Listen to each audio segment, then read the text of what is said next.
प्यारे बच्चों, आज हम कक्षा 12 हिंदी पाठ्य पुस्तक के अंतर्गत संकलित वितान भाग 2 में लेखक मनोहर श्याम जोशी द्वारा लिखित पाठ सिल्वर वेडिंग का अध्ययन करेंगे। सबसे पहले पाठ के अध्ययन को आरंभ करने से पूर्व हम लेखक परिचय एवं पाठ का परिचय पढ़ेंगे। तो लेखक परिचय के अंतर्गत यदि हम मनोहर श्याम जोशी जी के जन्म की बात करें तो इनका जन्म सन 1935 में कुमाऊं में हुआ था। इन्होंने लखनऊ विश्वविद्यालय से विज्ञान में स्नातक की थी।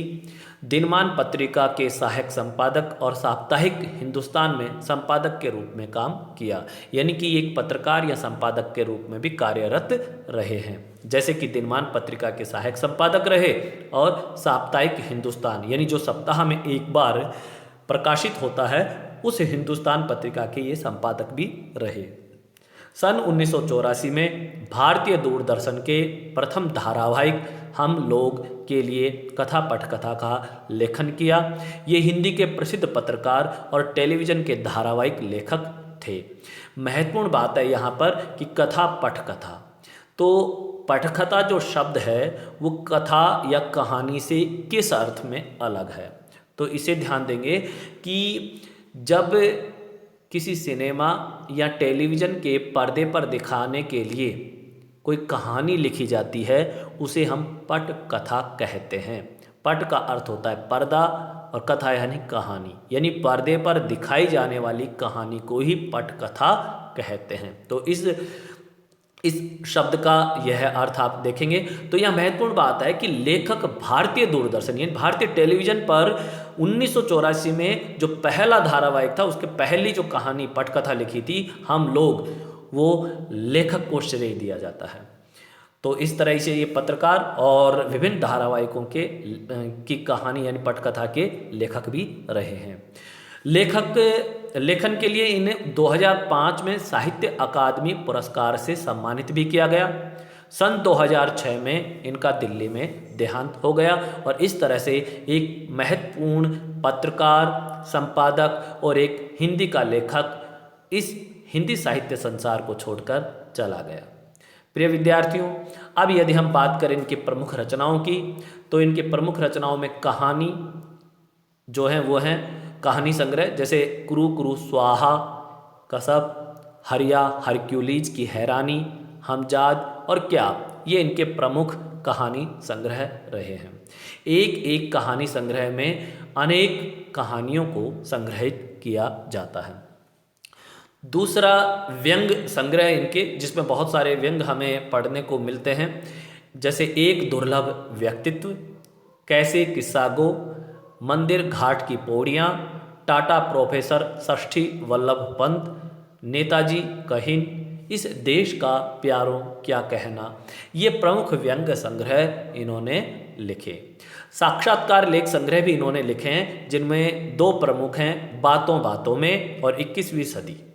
तो ये प्रमुख साक्षात्कार लेख संग्रह इनके हैं। इसके अलावा संस्मरण संग्रह भी हैं, जैसे लखनऊ मेरा लखनऊ, पश्चिमी जर्मनी पर एक उड़ती नज़र।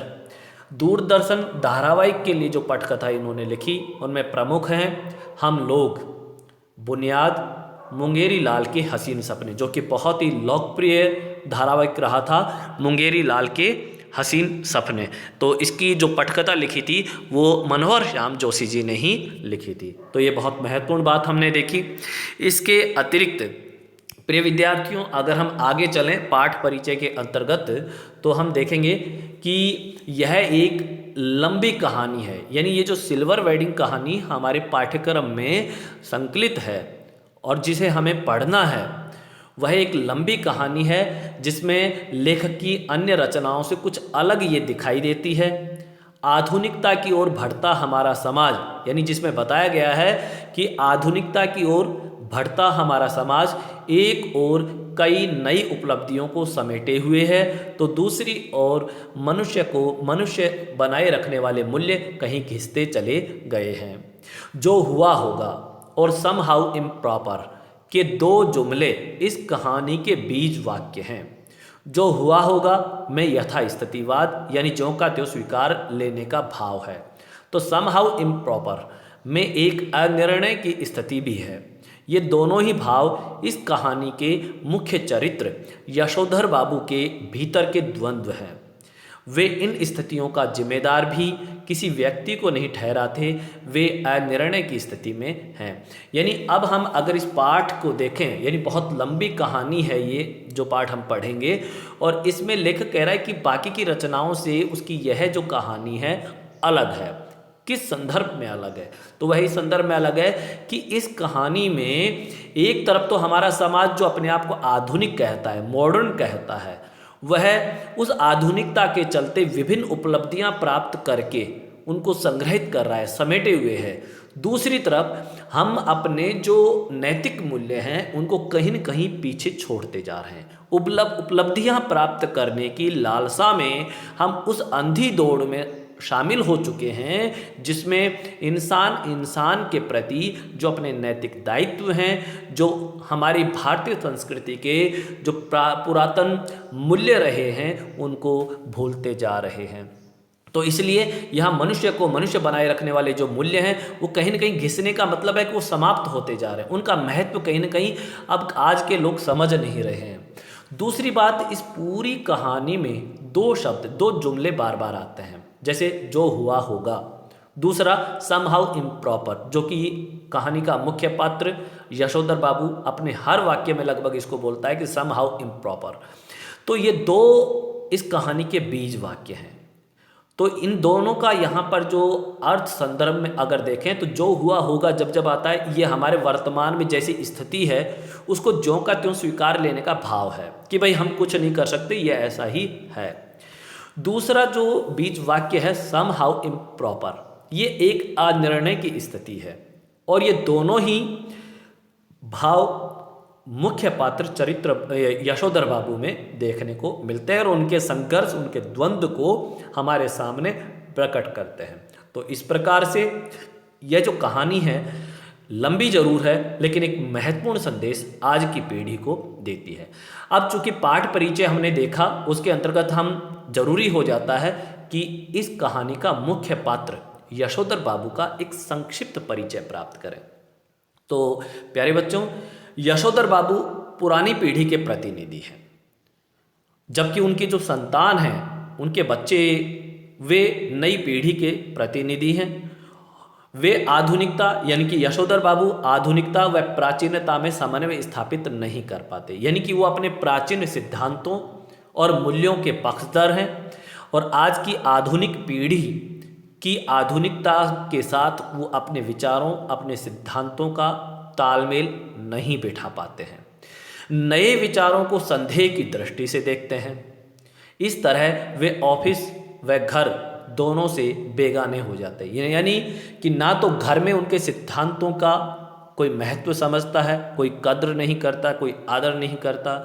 लोग उनको प्राचीन कहकर एक तरह से उनकी खिल्ली, उनका उपहास उड़ाने की स्थिति में हो जाते हैं। दूसरी तरफ ऑफिस में भी यही स्थिति है कि वो किसी से मेलजोल नहीं बैठा पाते।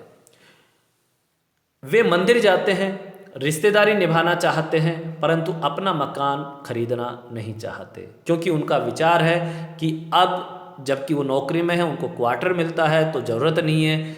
60 साल के होंगे तब तक वो यहाँ रहेंगे, उसके बाद उनका बेटा नौकरी लगेगा, उसको क्वार्टर मिलेगा, तो वो इस तरह से उनका जीवन निकल जाएगा। उनका मानना था कि जो मूर्ख लोग हैं वो मकान बनाते हैं और समझदार उनमें रहते हैं, इसलिए वो मकान नहीं बनाना चाहते थे, नहीं खरीदना चाहते थे। वे अच्छे मकान में जाने को तैयार नहीं होते। वे बच्चों की प्रगति से तो बहुत खुश हैं, बहुत प्रसन्न हैं, परंतु कुछ निर्णयों से असहमत हैं, यानी बच्चों के कुछ निर्णय उनको अच्छे नहीं लगते। जैसे आधुनिकता के इस दौड़ में बराबर दौड़ लगाते हैं वो भी, तो वो उनको पसंद नहीं। वे सिल्वर वेडिंग के आयोजन से बचना चाहते हैं, यानी उनके बच्चों ने अंतिम पाठ के अंतिम भाग में अगर हम देखें तो यशोधर बाबू की सिल्वर वेडिंग मनाई थी, जिस पार्टी के लिए इन्होंने अपनी सहमति नहीं दी। तो यहाँ भी इनका मतभेद और असहमति देखने को मिलती है। तो प्रिय बच्चों, ये लेखक परिचय और पाठ परिचय था। इसके बाद हम कहानी का विस्तार से अध्ययन करेंगे। धन्यवाद।